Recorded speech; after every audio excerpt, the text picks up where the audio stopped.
Continuando o nosso assunto, então, nós vamos falar um pouquinho sobre sucessão ecológica. Qual é o objetivo dessa aula? Então, é proporcionar informações sobre as sucessões ecológicas, como que ocorre o crescimento e desenvolvimento das plantas no solo depois de ele ter sofrido alterações no seu relevo, sofrido erosão, intemperismo, né? Porque isso é o conceito básico na recuperação das áreas degradadas. Na natureza, em determinados momentos, ocorre o que chamamos de distúrbios ou perturbação natural, né?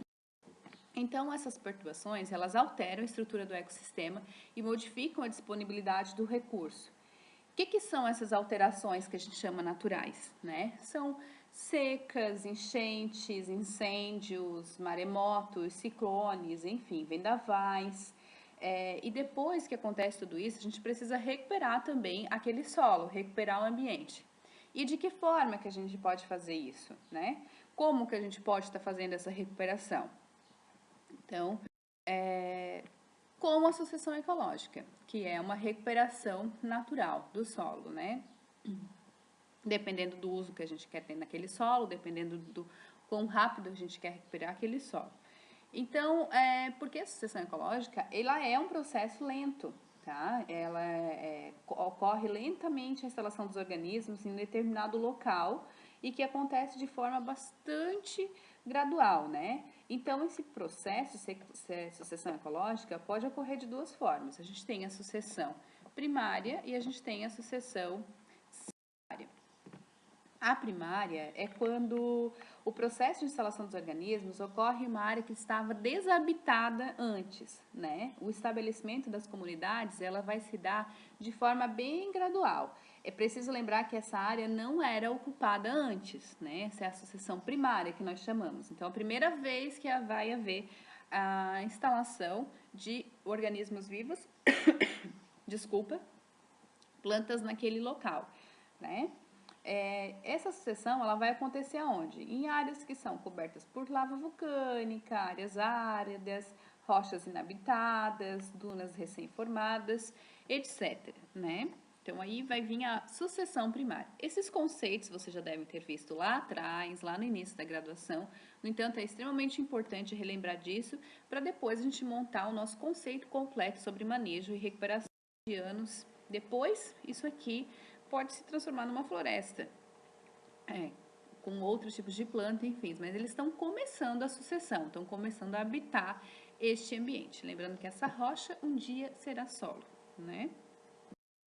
E depois vem, então, a sucessão secundária. A sucessão secundária, ela se dá em ambientes que já tinham um ecossistema antes, ela já era habitada antes, né?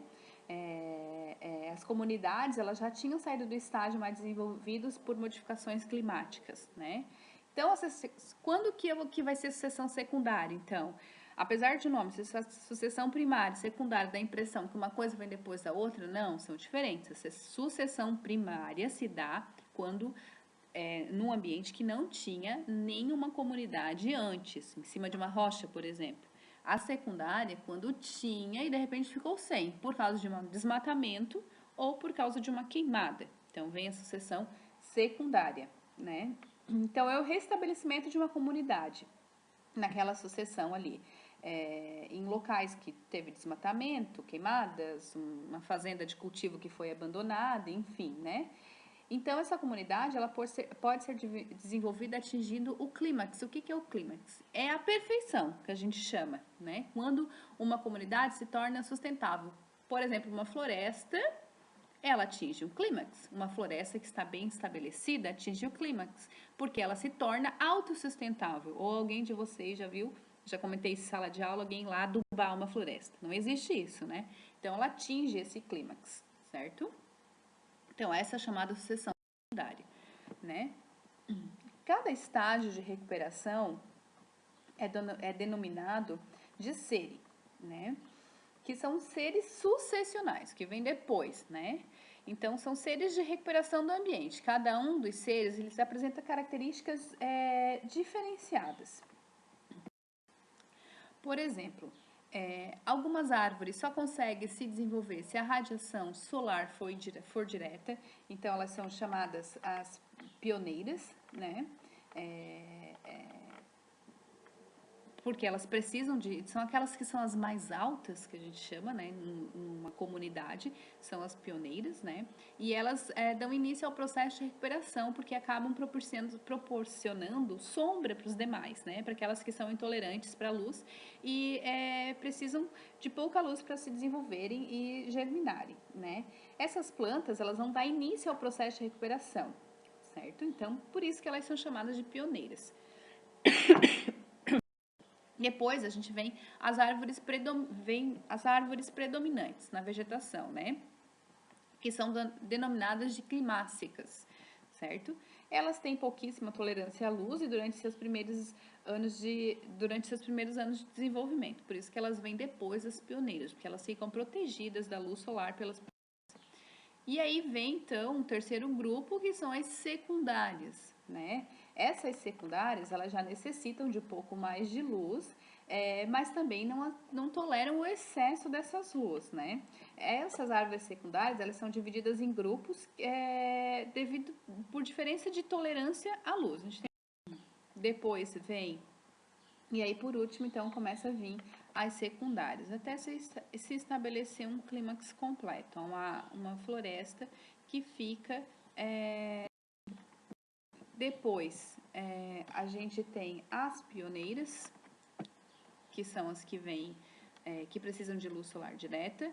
Depois, a gente tem as secundárias, que são as espécies que participam dos estágios intermediários de sucessão, né? Então, temos as secundárias iniciais e secundárias tardias. Por isso que a gente tem toda aquela diferença de altura de plantas secundárias e floresta. E aí, por fim, atinge o clímax, então, né, galera, que é o estágio final, né? Então, é uma floresta que se torna autossustentável, o que a gente chama de ideal, né? Atingindo o clímax, atingiu o estágio ideal, certo? Então, a sequência de recuperação, do estágio de recuperação, vai seguir sempre no sentido de um ambiente mais simples, aqui, ó, começa por plantas mais baixas, até um ambiente mais complexo, atingindo o clímax. Me desculpem novamente. Lembrando que essa sequência ela não é unidirecional.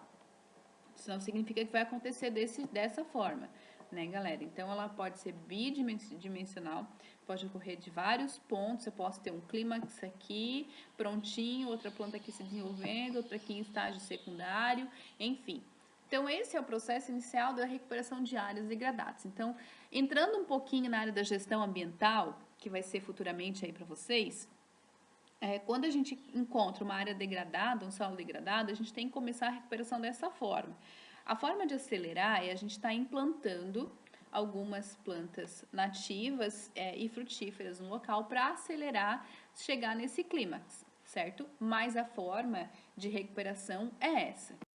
Bom, então aqui nessa aula, conheceu-se as atividades de recuperação natural dos solos. Natural, galera. Se a gente não mexer em um solo, vai acontecer tudo aquilo ali que a gente conversou até agora. Claro que a gente pode acelerar. E alguns exemplos desse processo referem-se à sucessão primária e secundária, ou seja, são os processos de sucessão ecológica do nosso solo. Então, aqui também tem uma atividade de aprendizagem, que é bem tranquila. Eu quero que vocês descrevam a sucessão primária e a secundária e aponte quais são as diferenças entre elas. Era isso, pessoal. Muito obrigada.